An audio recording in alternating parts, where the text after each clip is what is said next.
Hi guys. Hi.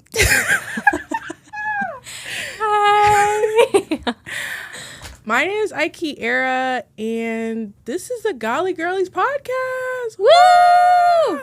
Thank you guys so much for watching and or listening, because we're on Spotify now. Yes! I love Spotify. I've got premium. Oh, period. The Christmas gift. Well, today I am joined by a very special guest. I will allow her to introduce herself. Hi, I'm Grace. I'm a student here at UD. I'm a senior. So really trying to, figure out life. Dayton, born and raised, from Centerville, Ohio. Oh, yeah. And I'm a psych major, which we just found out. So that's awesome. Which I should have known, but man, it's just so many people in the world. That's true. They all, not all, but some people have majors, and it's just a lot. It's a lot to remember. Anywho, Grace has been a major supporter. If you guys watch the last episode, while we're currently filming this, it's not out, but we were just talking, like, Grace be giving all the questions to the poll. So, lock in, y'all. Be like Grace, okay? Be like Grace. See, you could end up in this chair if you support. It's true. And you send messages to the poll. But support because you want to support, not because you want to be here. That part. Ooh. She's already speaking facts. Okay, so Grace is here today for Testimony Tuesday.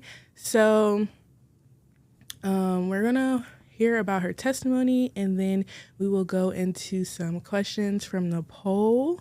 Like I said before, make sure that you follow the Instagram so that you can submit questions that you have for our next guest, or even people that you want to see on the podcast.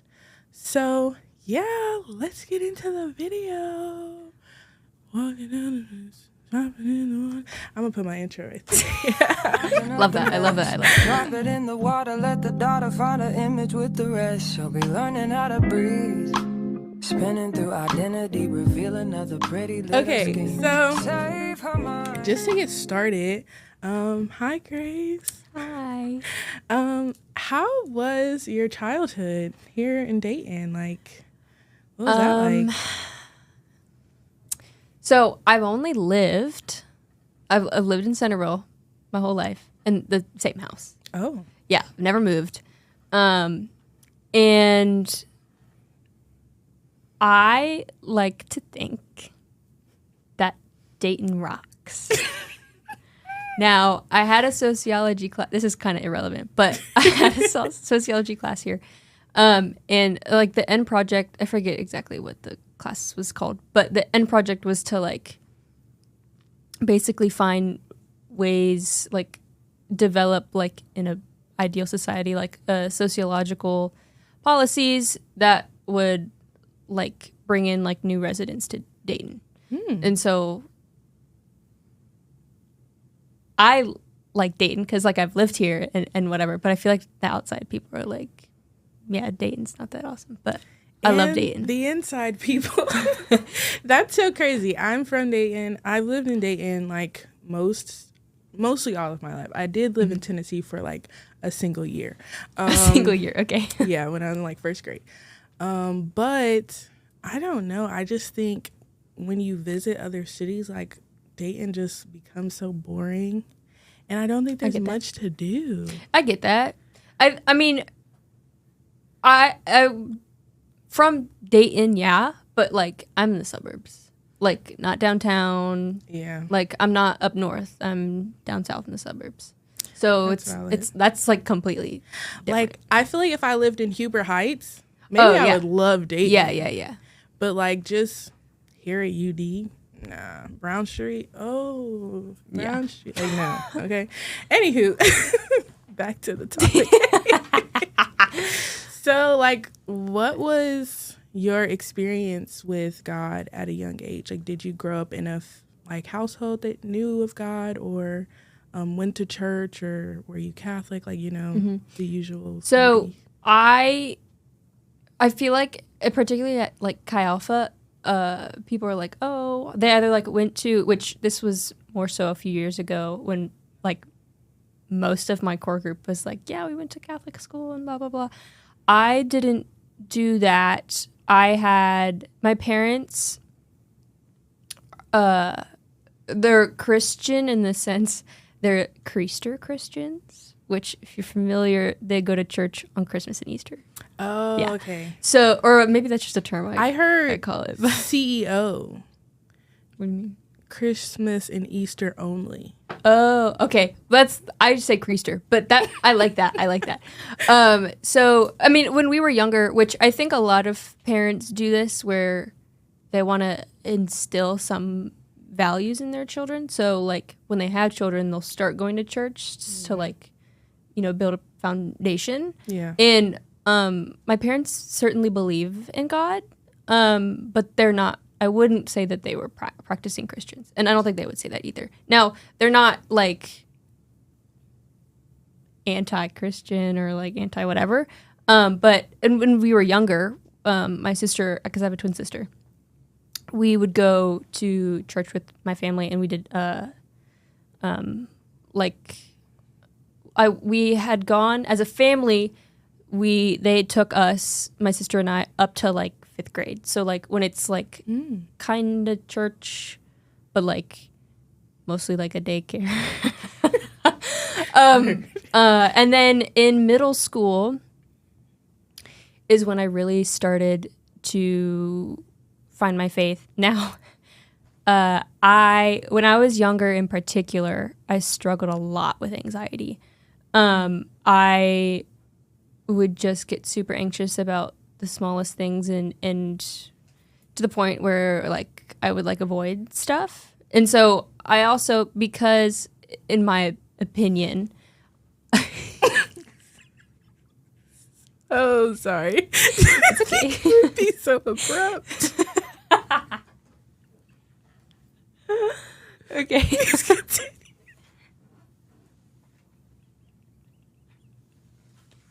I just felt too high. It's okay. It's okay. In my opinion, my family, like you talk, there's a lot of discussion in psychology, but also in like in a religious vein as well. They talk about a family of origin, which and how that relates to your faith when you talk about it in like a religious setting, and then also like psychologically, like the nature versus nurture thing. Like this is like the nurture part. So my family, I had a great family growing up, still do. Typically like no issues. Like most of my family, like including my extended family, like there's not really been divorce or anything crazy, which I'm super, super blessed for that. And so because of my anxiety, I was attached to my family, obviously. It was healthy attachment, but I would get super, super anxious. Like when I would go to like stay away camps. Sleepovers were never an issue for me, but like elongated periods of time where it was like stay away camps, like I did not do well. And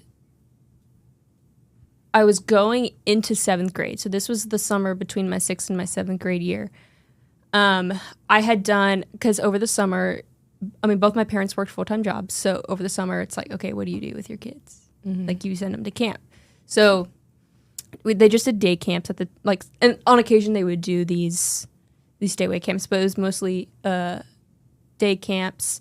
And we also did after school programs because, again, they worked full time and they didn't want us as young kids hanging out in the house when no one was home. So I had met a woman there she worked for the Washington Township Rec Center, which is where I met her. So she did the after school program, and she also did the day camps for the Washington Township Rec Center as well. So I knew her through that. And that was back when I was like in grade school, like in elementary school.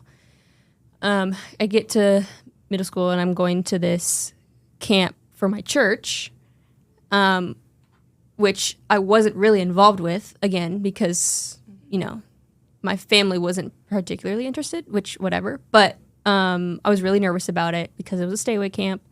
And I was like, I only knew a couple people, and I was like, I would rather be at home, like, you know, in my safe space. So I just had a lot of anxiety about that. Now, of course, turned out to be the best decision of my life, which wasn't really my decision. My mom was like, okay, you're going. And I was like, okay. But yeah, it really was when I experienced Jesus for the first time in the sense of like, Jesus is like relational. Like he truly wants to build a relationship with you. He's not just someone that like you go to church and worship. Like you truly can have a personal relationship with Jesus. Yeah. And so then ever since then I was heavily involved in youth ministry, middle school all the way up through high school. So Wow. yeah. Look at Jesus getting you I know. young. He snatched me.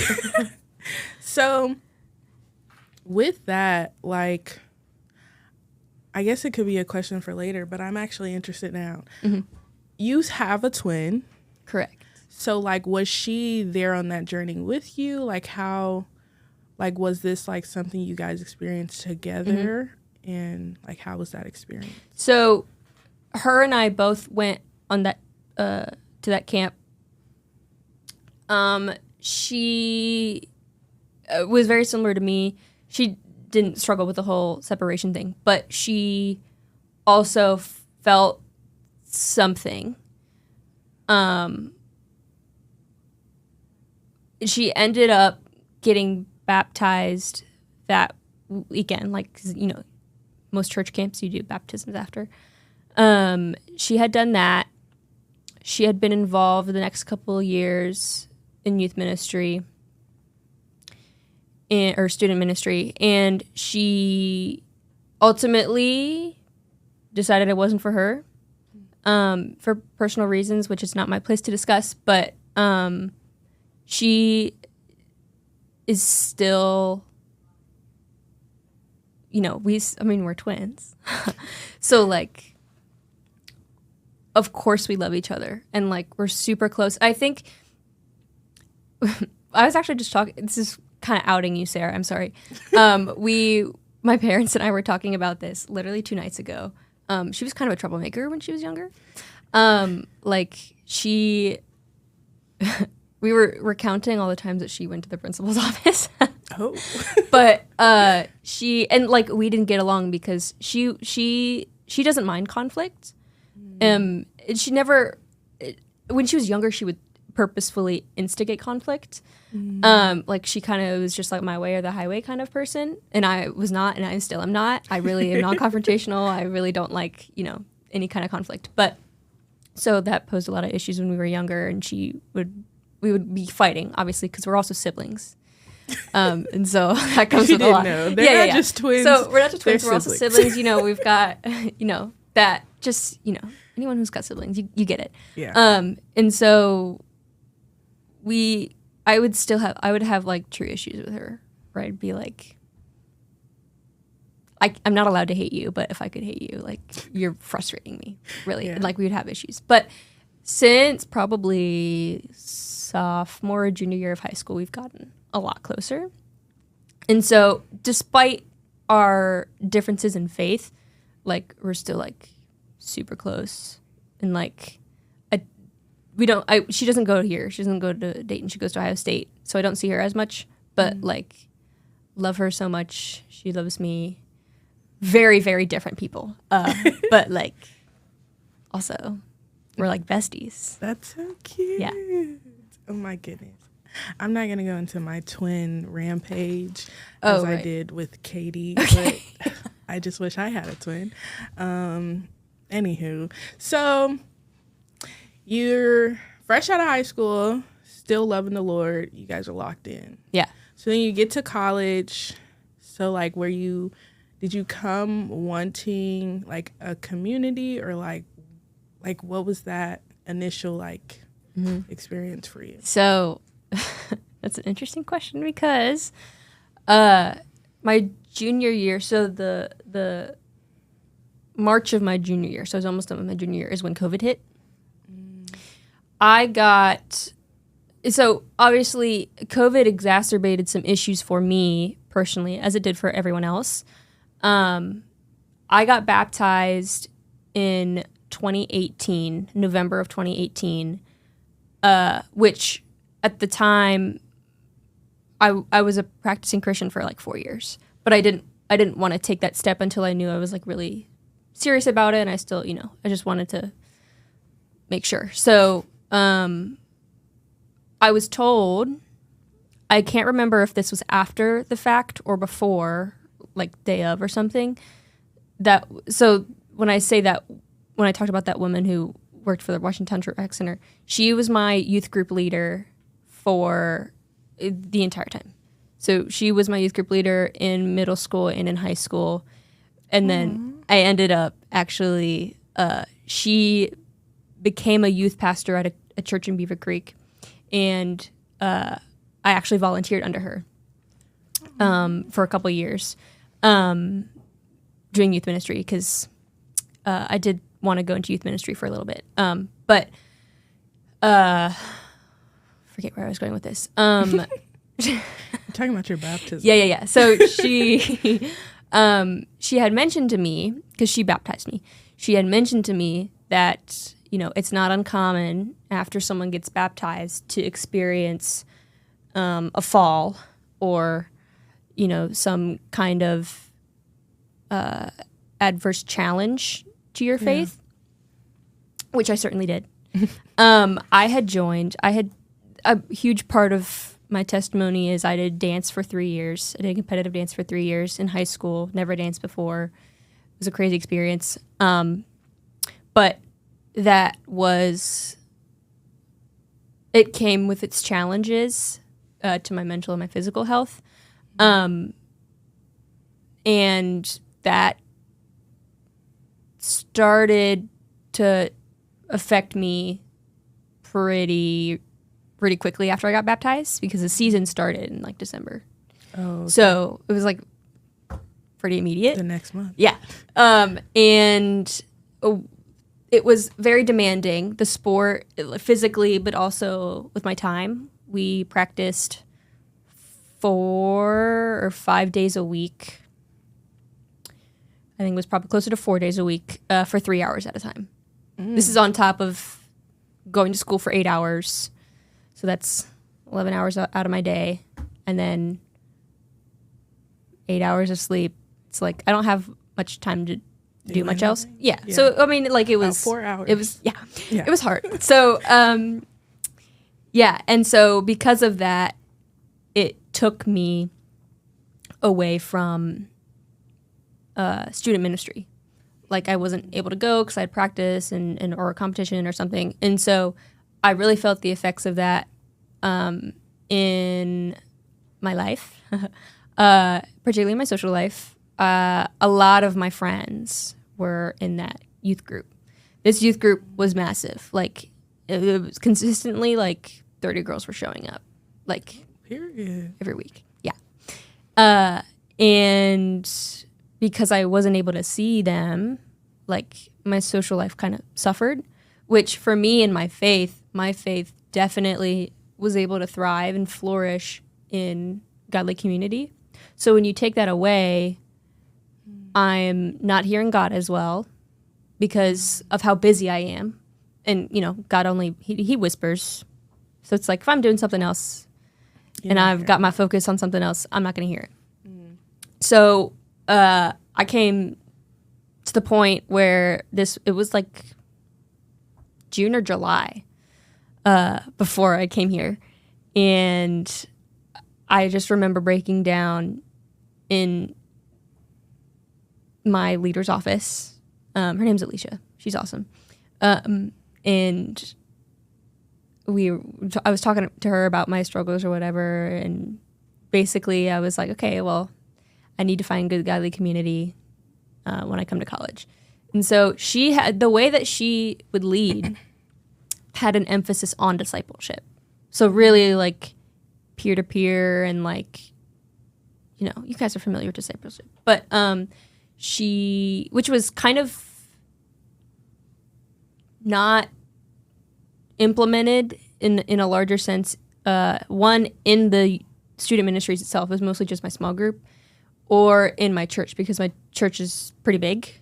Mm-hmm. So discipleship's not as implemented. Yeah. And so I learned discipleship from a very young age, and I responded really well to it. And so I had gone, the way that I met Chi Alpha was because I was praying, of course, God, show me some good godly community. And I was like, it might be a little bit difficult because UD is a Catholic school, and you know, I'm not Catholic, and I'd like to find a Christian group, et cetera. And then the first day of welcome week, a woman asked me and my friend, we were walking around, and she's like, hey, you guys want to come play Giant Jenga? And I was like, sure, we got nothing else to do. And ended up being a woman who was on staff at Chi Alpha, and we talked for 2 hours, didn't play any Jenga. Had a great conversation, though. And I was hooked. I mentioned, I was like, yeah, I'm looking for, because she was asking, you know, about my faith. You guys have done Welcome Weekend. You get it. And I was like, yeah, I was telling her my situation. I was like, yeah, I've been praying for good godly community. And I was like, you know, one that really like uses like discipleship. Like, I love discipleship, super awesome. And she's like, I've never heard a freshman use the word discipleship before. I was like, honestly. But she's like, discipleship is like what we do. And I was like, awesome. And so now I'm here. Oh my goodness. My 4th year at Chi Alpha. That was like so perfect. Yeah. Well, it was Jesus. Yeah. And he is perfect. Yes. But I think that's crazy because I feel like I didn't really learn about discipleship until I came to UD. So I think that is insane that like you already like had that understanding. Like the Lord really had his hand on you, girl. Oh, yeah. But I know not actually all of my viewers are Christian. So thanks for watching, guys. Thanks for watching, guys. Oh, the video's not over. But thanks for watching. Yeah, don't leave. No, it's still more. But in the case of people don't understand discipleship, how would you explain it? So, discipleship is an intimate, I don't want to say process because it's not a process, but it is the building of a relationship, you know, with people, with Jesus at the center. So discipleship typically is a few people because you want to keep that intimacy, but it has a focus on the person and how Jesus is working in that person and in their life, instead of, you know, going to church and, you know, the pastor is speaking, you know, to a whole congregation. There's not really application of, I mean, they'll use like anecdotes and stuff, but there's not really a personal application to it. But it's discipleship is very personal. I was in what was called a huddle, which was Alicia and then 3 other girls, and it was curriculum based. This is totally not like what discipleship has to be, but this was structured, focused on like your life, your personal life, and then applying what you learn, you know, to your life and what Jesus is telling you personally and how you personally can apply it to your life and that kind of thing. So I think the key point is intimacy with others through the intimacy of Jesus, because he's so relational. Yeah. Does that make sense? That ate, girl. Okay. That ate. Thanks. I think that was so good. I couldn't have done better myself. But yeah, I think discipleship is like extremely important. And I love that like that's like a real big basis of Chi Alpha. And I also love how like we're seeing like churches and pastors like seek out the pastors of Chi Alpha to kind of like help them implement that into their churches as well. 'Cause I think it is hard to like have like a big church and create discipleship, because then it's like, how do you go about like connecting people? And like also I feel like with discipleship there has to be someone who kind of like leads, or at least someone who like, I don't know, there has to be someone who's able to help people through something, and therefore they have to be at least a little further along in their walk. Sure. So it's like, how do you find those people and then connect them with the other people? Because like, just because you may be here and I may be like here, there is also still someone who's here that I can help. So it's just like, how do you even do that? It's like, blows my mind. It's difficult. I'm glad I don't own a church. But yeah, thanks for sharing that. Yeah. I get so off topic very quickly, so I gotta make sure I'm snapped back. I lose my thoughts really quickly, so. Oh my goodness, twinsies. So, period. So you get to college and you find Chi Alpha. Boom. Yeah. First year. Boom. And you were baptized in high school. Correct. Oh, question I had. Yeah. So you said you started competitive dance when you had not previously danced. Correct. Why did you do that? That's a good question. So if any of you guys are familiar with dance as a sport, whether it's competitive or like just for fun, people typically start, like you'll hear people say, oh, when I started walking, like is when I started dancing. So to start at 15, you're like geriatric. So it was such a challenge. So I had a background in gymnastics, which certainly helped me. I did gymnastics for a while back in like elementary school and maybe up to middle school. I don't remember when I quit, but I still liked the physicality of like that area. So like gymnastics and like performing arts and like that kind of thing. So literally, as you do as a kid who can't sit still, I was practicing contortion. So like, I know, don't be scared. But like I was finding different things to do. So like my back got super flexible. Like whenever I did gymnastics, because I just did it for fun. I didn't do team. I didn't do anything else. I was just taking classes. Oh, okay. I never got my splits. But when I stopped and gymnastics, and I started just like trying to keep active in literally any way that I could, I got my splits down. So, which is whatever. But I started like, I had seen like crazy like circus stuff, like hand balancing and like aerial arts and like all this cool stuff. And for Christmas one year, which I think was my freshman year Christmas or something, my mom bought me like 5 sessions or 5 classes for aerial silk at the Cincinnati Circus Company, and which was a trek. It was once a week, but it's in Cincinnati, and I live in Centerville, so it was literally like 50 minutes to an hour, like one night a week, which was already difficult for my parents. But so I did aerial silk, which, if you're unfamiliar, sometimes in circus acts they'll have suspended silks, and people will climb on them and do a bunch of different acrobatic stuff, which is what I did. I remember waking up the next day after my first one. I thought my ribs were broken because I was so sore. Oh my goodness. Because you had to like wrap your body. Oh my gosh, it's so hard. Well, simply climbing up is so difficult because you need a ton of upper body strength. And I didn't have anything because I wasn't doing anything. So, yeah. But it was super fun.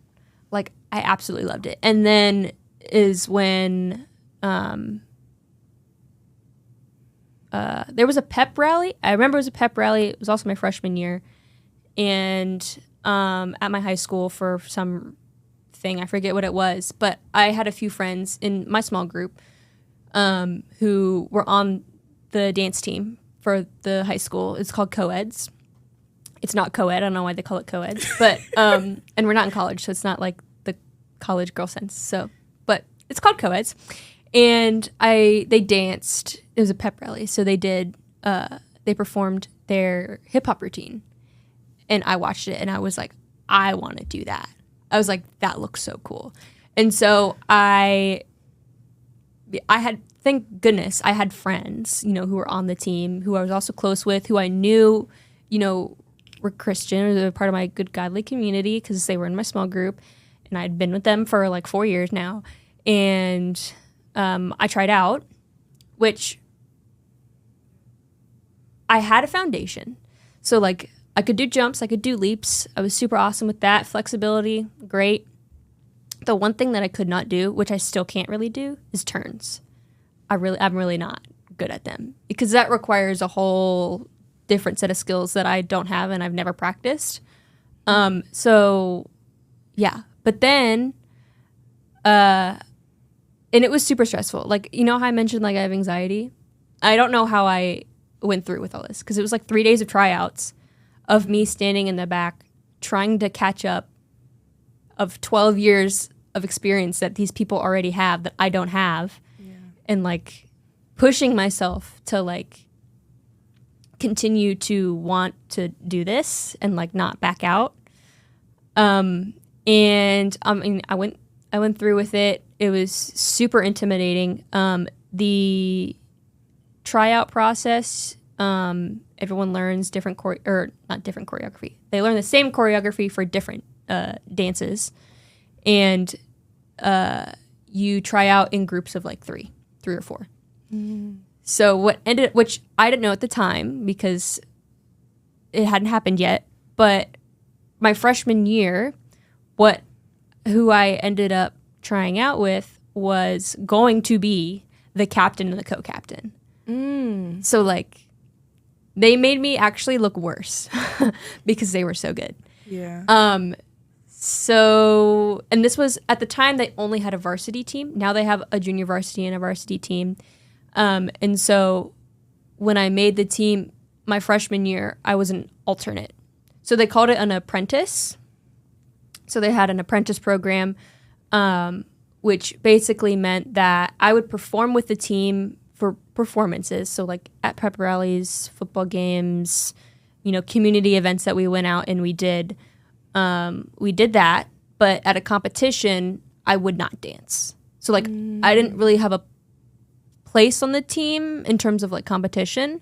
Okay. Like if someone was out, I'd fill in, which is incredibly stressful, by the way. I only did that once because it's incredibly stressful because I'm learning multiple dances and choreographies that I probably wasn't learning before because in dances you have different groups that do different things at sometimes. And so what me and the other apprentices would do is show up to dance and then like, okay, try to learn as much as you can because you never know who you're going to have to fill in for and what parts they have.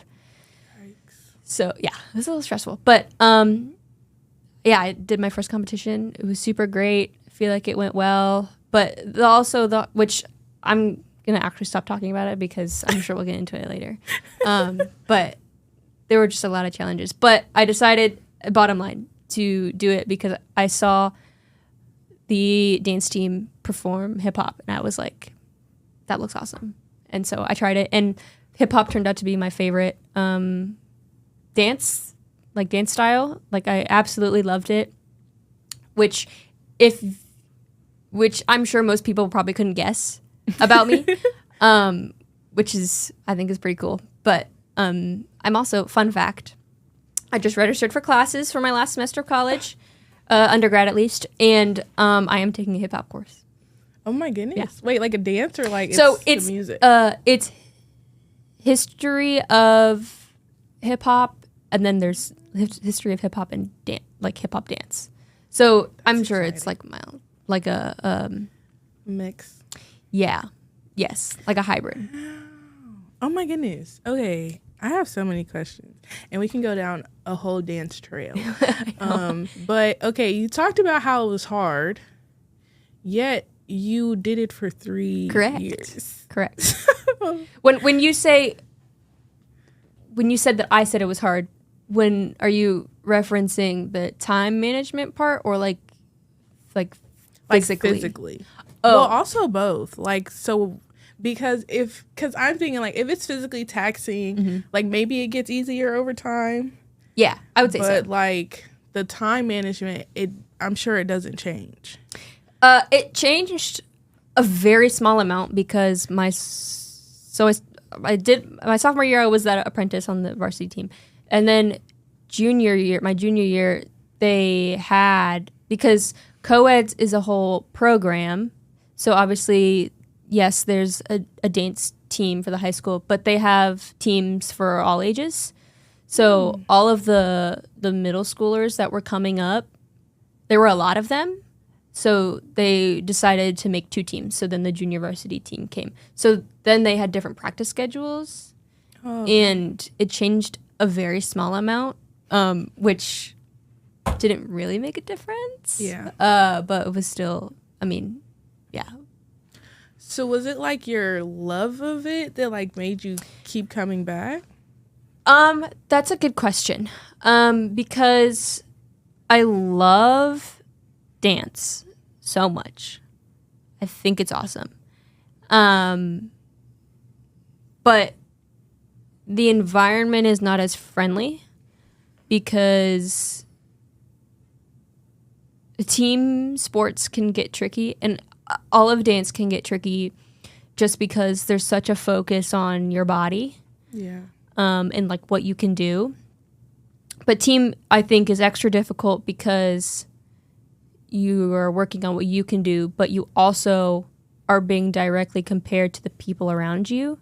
So like in like judges' comments, they'll say, oh, you know, this section is doing this move this way and not the other way. And so the whole premise is you have to like make yourself look like everyone else. And people are fundamentally built different. Like body types are different, range of motion is different. It's like, okay. And like people's metabolism is different. So like what I eat and what my teammate eats can affect us in completely different ways. So it's kind of, there's just a lot that goes on with that. But I still loved dancing. And I felt like it was an outlet. It was a social outlet as well. I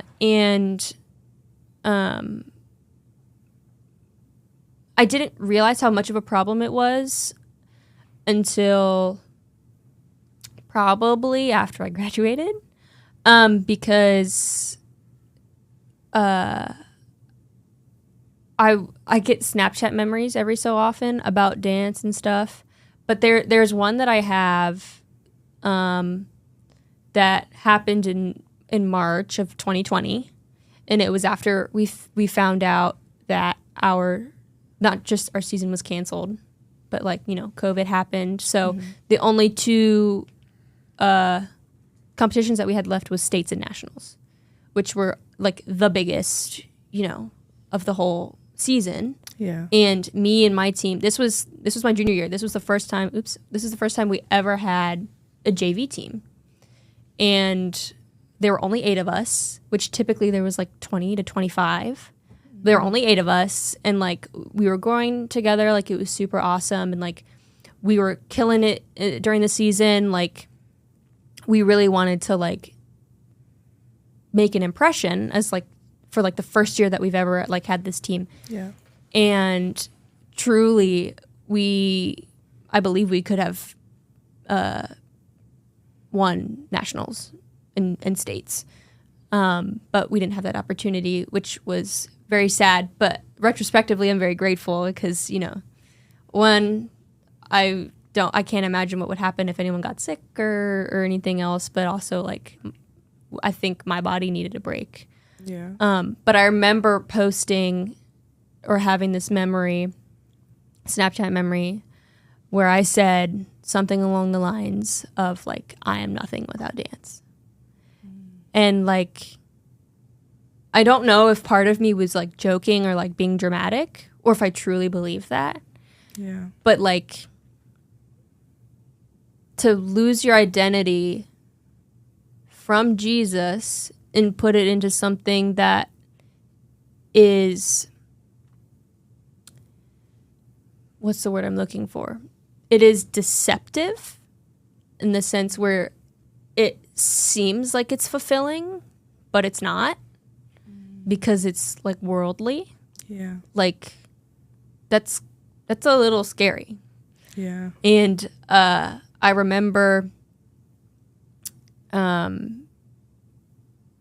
this was way after the fact. This was, I think, last summer, like 2023 summer, not 2024. I was volunteering at that church with Alicia in Beaver Creek for their youth ministry there. And we had read, I'm going to forget the chapter, but it's the chapter in John that talks about the vine and pruning and all of that. Mm-hmm. And Alicia asks the kids, you know, what parts of the vine is being pruned? And both parts, the dead that was not producing fruit and the parts that were producing fruit were being pruned. Mm-hmm. Because things can produce fruit in the sense that you can have success and you can be, you know, deceptively successful or have this kind of just this good fruit, but it's also taking you away from Jesus. And so in that sense, it needs to be pruned. That is, and after she had, you know, we talked about that, I was like, you know what, I think competitive dance was probably like that, where like it made me so happy. Like it was fulfilling in the sense of like, I found something that I was passionate about, which I'm still passionate about dance. I don't think I would ever go back to a competition setting because it's just not good for me. Mm-hmm. But like, how could something so fantastic like also be the reason that like I am suffering in this way? Yeah. And that's a hard lesson to learn. I think people don't learn it until after Jesus like slaps them in the face and is like, you need to wake up, like that kind of thing. So yeah. Oh my goodness, I have so many questions. Okay. Oh my goodness. Okay. So I'm thinking like about your experiences with like anxiety, and then you're doing competition dance, and like it makes you happy, but it's also taking you away from your faith community. Mm-hmm. So like, I don't even know the question I'm asking. Like, how were you doing this? How was I doing that? How is this working for you? Well, it wasn't. Spoiler alert. But yeah, during COVID, I think was a time where I was supposed to be like, okay, like I need to stop this. Like, this is not good. And like, that wasn't even like the end of it. Like my senior year, I had struggled academically, which I don't say this to be like egotistical or like full of myself, but like I did very well in school.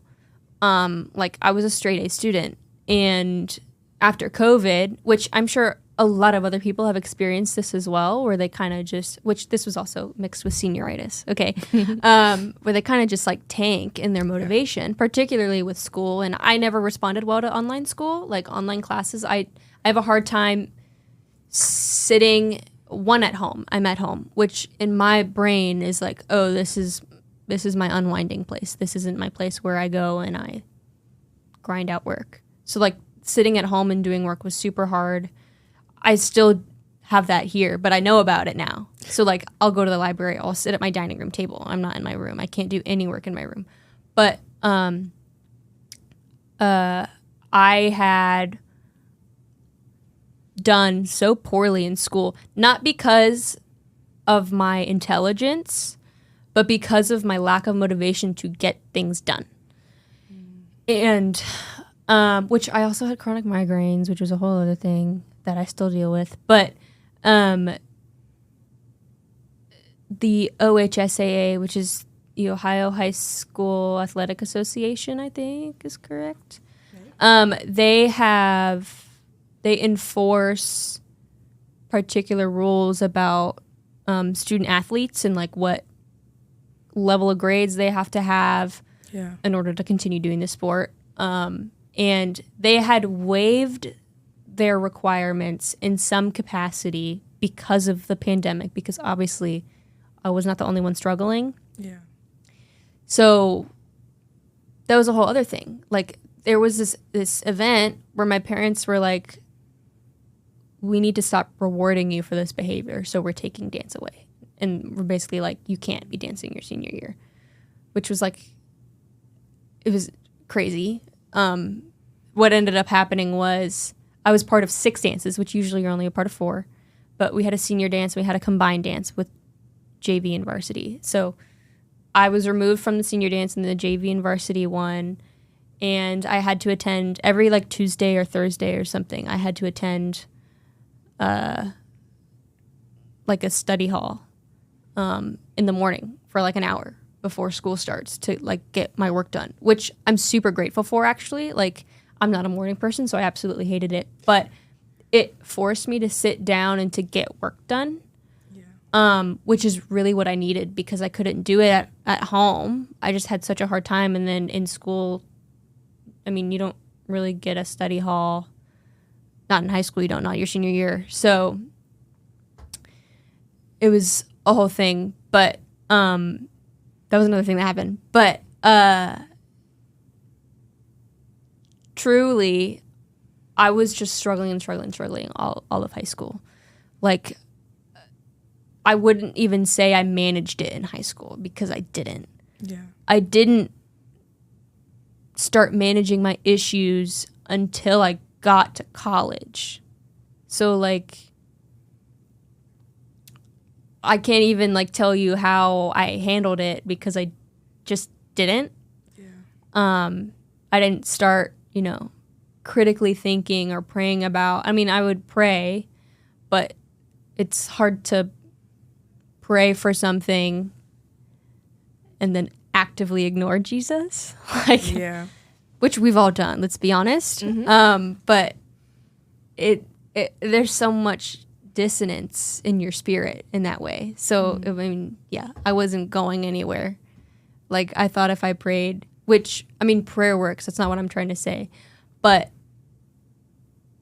my posture was just not there. Yeah. My gaze was not on Jesus. It was completely like I saw Jesus as a means to an end, which was to just like make all of this struggle go away. Obviously, it's not how that works. And then I get to college. Obviously, I find Chi Alpha, and pretty immediately I'm like, yeah, I made some poor decisions. But yeah, I know that might not be the answer that you wanted, but well, yeah, I'm understanding what you're saying though. Like it wasn't like an active thing in the moment that you were like realizing like all these things are culminating to be problematic. It's like once you were out of it that you were able to look back on it and see like that was not a good time for you. Though you love dance and were happy. Yes. Okay, let me get to the questions. I'm so excited. Talk about dance all day. I know, I could too. Good and bad stuff. We'll start with Jayana because it's funny. Because it's funny? Yeah. What did she say? She said, have you ever experienced God's grace? Okay. Did she put an emphasis on grace? No, she just said God's grace, he. Well, of course I have.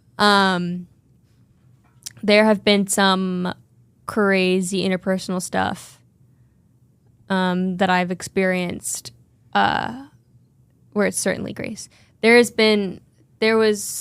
a time where I was in a situation that truly felt like my world was turned upside down.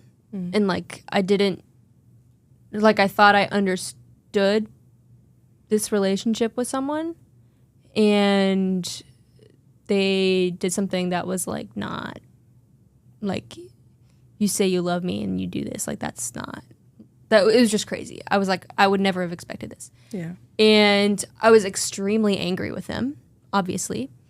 Well, I say obviously, but you guys don't know what happened. Obviously, I was upset, and they knew I was going to be upset. And they were apologizing and being like, I don't know what happened, blah, blah, blah.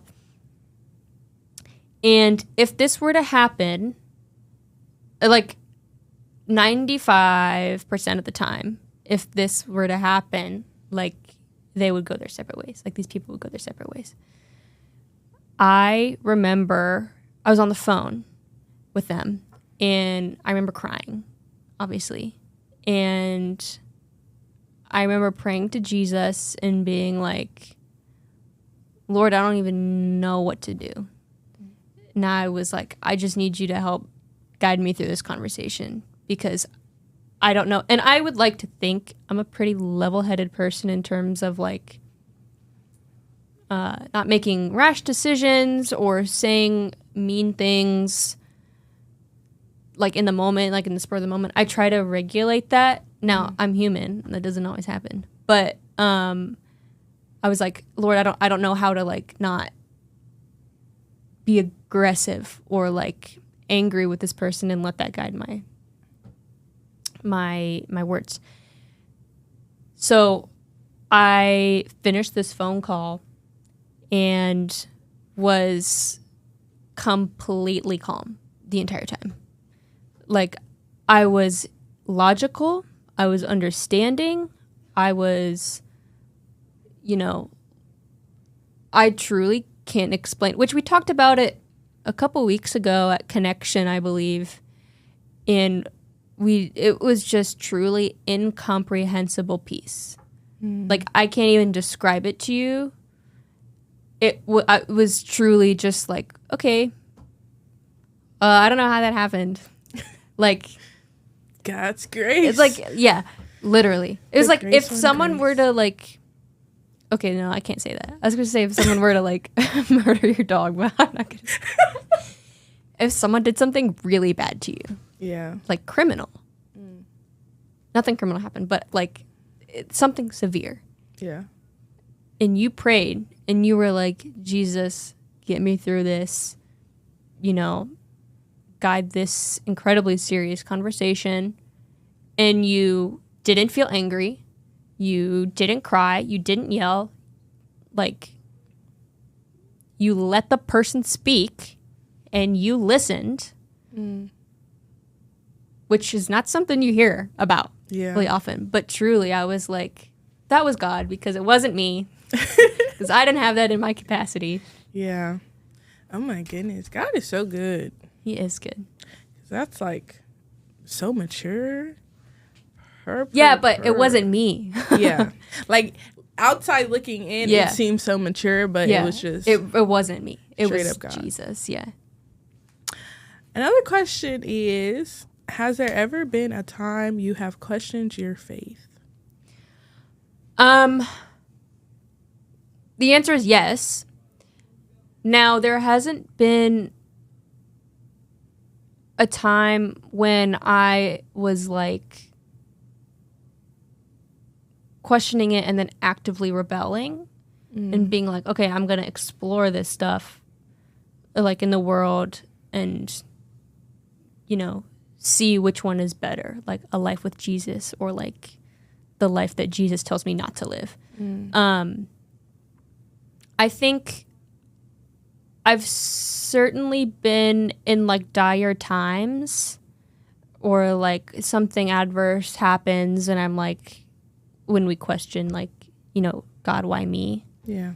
And that often gets people to be like, well, God must not be real because he wouldn't have let that happen.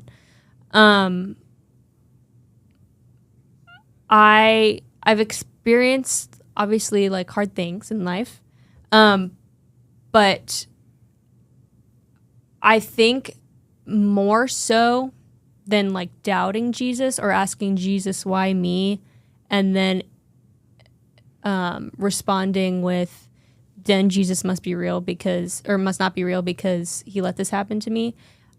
My tendency has been, okay, Jesus, what are you trying to tell me? Which is not easy for everyone. Yeah. Like that's like a spiritual discipline that you learn. And you like people say, I thought about this the other day. Like you hear people say like you practice a religion. Like truly there's practice that goes into it of like disciplining yourself and, you know, abiding, going to church, seeking Jesus not only in your hard times, but also, you know, thanking him for super awesome things that he's blessed you with. And it's not linear. Like it's an up and down thing. Yeah. It's all kinds of crazy. But I've certainly doubted before. Not to the point where it's created this whole crisis. But because of the way that Jesus has shown up in my life and I have intentionally sought him, which does not happen all the time. I've been able to think about, God, what are you trying to tell me? Not, God, why are you doing this to me? Yeah. And like thinking all this negative stuff. Yeah. That's so good. Oh my goodness. That's on spiritual maturity. Yes, period. Unfortunately, those are the only 2 questions we have. Okay. Because people should follow the Instagram and drop more questions. It's true. But this has been so wonderful, being able to like get to know you more in your testimony and just hear the wisdom that you have just hidden in there that we just don't be knowing until this happens. Hey, this is so great. Thank you for letting me share, giving me this platform. Of course. Thanks for coming. Of course. Is there anything else you'd like to leave the people with? Yeah, let me think of something. Okay. I will say one thing. I mentioned I am a senior and I am, you know, figuring life out, figuring out what God wants for me. In my I believe it was my freshman year of high school, going in there, I was at a church camp and I felt that Jesus was calling me to ministry. And so I had mentioned earlier that for a period of time I wanted to do youth ministry. And I got to see that a little bit when I volunteered. And I'm grateful for that experience because I realized I don't want to do youth ministry. Not because it's like bad or, you know, I think it just doesn't satisfy me or fill me as much as something more psychology based. And I'm not so sure that I would still want to work primarily with children. Not to say that like I can't do children. That's not what I'm saying. But I don't think I would primarily be doing youth ministry. So I've gone to Fall Breakaway, which is Chi Alpha Retreat. Super awesome. And I had spoken to a licensed professional clinical counselor who has worked in the church doing pastoral counseling and all that fun stuff. And I talked to her a little bit about, hey, so like education, because I was like, I don't know how to get to pastoral ministry or pastoral counseling. And she seemed like she knew. So I went up and asked her. So what I would encourage for those listening is I would encourage you to pray about where God wants you. I know not just in like your senior year, but in a bunch of different aspects of your life. You've got uncertainties and like pretty important ones, like what you're going to do with your life. Yeah. It's okay to be worried about that. I think it's okay to be a little nervous with not knowing. But I would encourage you to lean into Jesus and what he has for you, because he's given us all a purpose, not only to, spread the gospel, but, where he wants you in life. I knew from a young age that he wanted me in ministry of some kind, which I was initially wrong about where. But he will let you know where he wants you. And it might not be on your time, and that's okay. But his plan is the best plan. And I know it gets super tiring when you hear God has a plan. When you're stressed out, you don't want to hear that. I completely get it. But true. it is true. He will show up when you need him. He will show up when you most need him, actually. You might think you need him immediately right now. And, I mean, everyone needs Jesus. But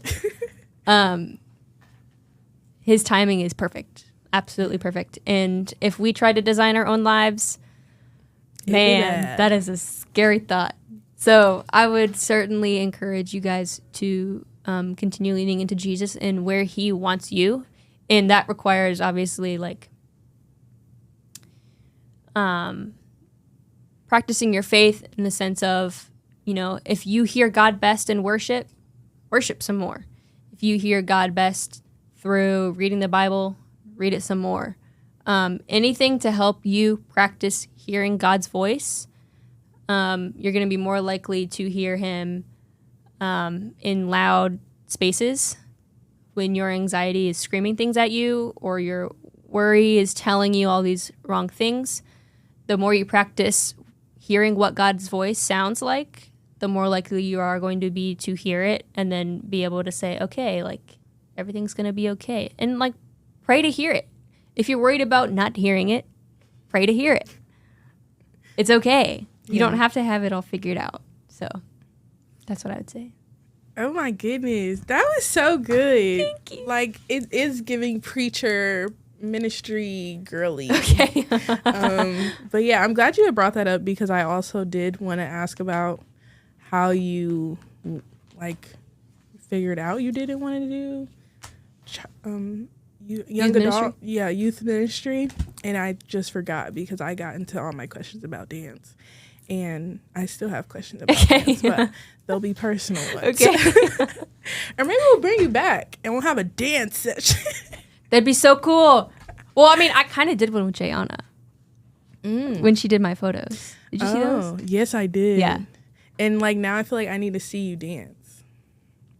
Well, if you guys want to see her photos, her Instagram will be right here. You just have to request to follow me. Exactly. And then you'll see him. Yeah, and then you'll see him. Yeah. They're on my Facebook, though. If you go to my Facebook, That's crazy that you're active on Facebook.